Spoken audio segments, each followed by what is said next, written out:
Hello, this is Skater Novice 91, and in this video, I'm going to be talking about hypergamy, dating, um, also women and relationships, and how the red pill community thinks about them. I'll start with the dating community and red pill kind of thing.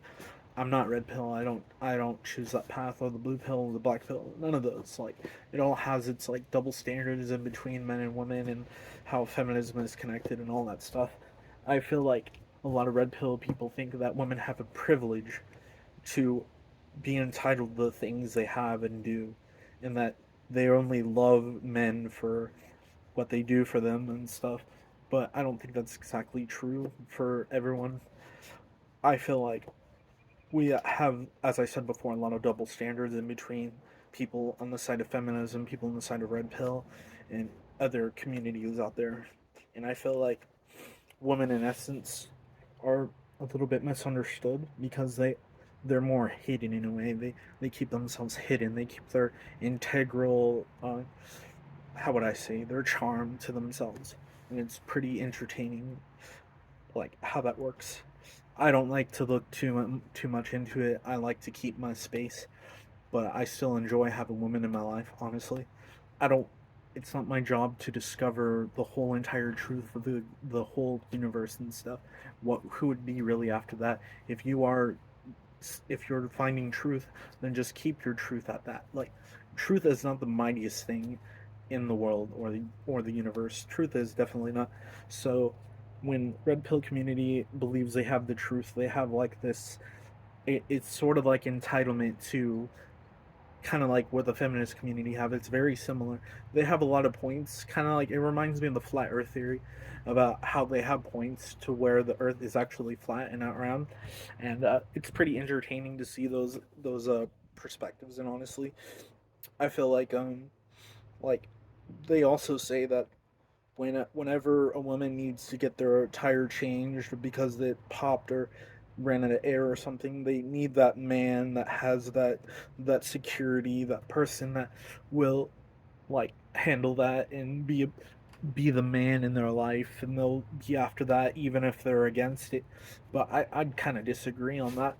I don't really agree with this idea that even women are hypergamous and believe in hypergamy, but we can use that. We can like see that as kind of like an archetype or something archetypal kind of idea. We're starting to get into the age where people are like, women don't know how to cook, they don't know how to clean, they don't know how to do all this stuff. But I kind of disagree. Uh, there's women that know different things, like, all these things. We don't have to follow culture and how a man needs to be strong, independent, secure, and a woman needs to be that the sort of like the treasure, the prize. That's what in this community, and that people are kind of after that, and believing that you'll achieve like your success or security just by getting on a passion or career path and all that stuff. You don't have to do that. It's not your choice. Like, you don't have to do that.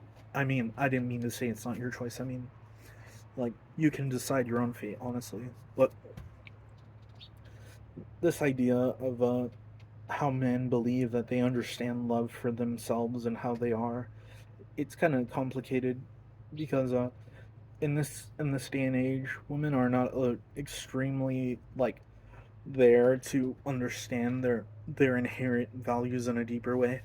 Like, honestly, there's some women that like get to achieve that and stuff, but it's because they're so secluded in this way of like not like, do you see any like female monks or female people that are part of the Buddhist community or Hindu community that actually get to achieve what they want to achieve and achieve dharma, like achieve enlightenment, all that stuff? I don't believe in enlightenment or dharma and all that stuff. I keep my space from that.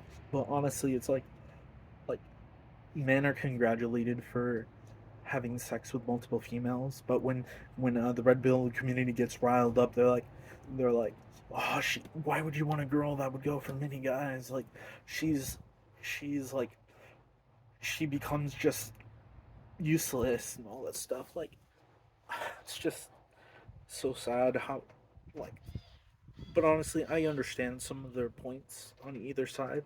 I don't. I do watch a little bit of a feminist perspectives, and some of them are like we don't want no poor guy or guy that doesn't pay for anything, like that just wants to be a certain way, and like we don't want no man child or something. Like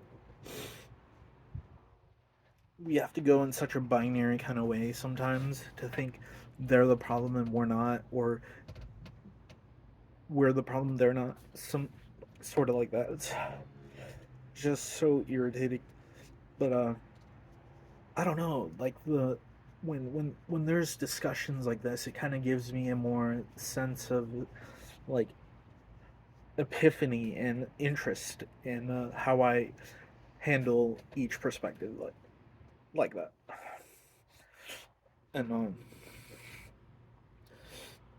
there's also this idea in the red pill community that when women get into their 30s, they hit the wall and they don't get the looks that they had before.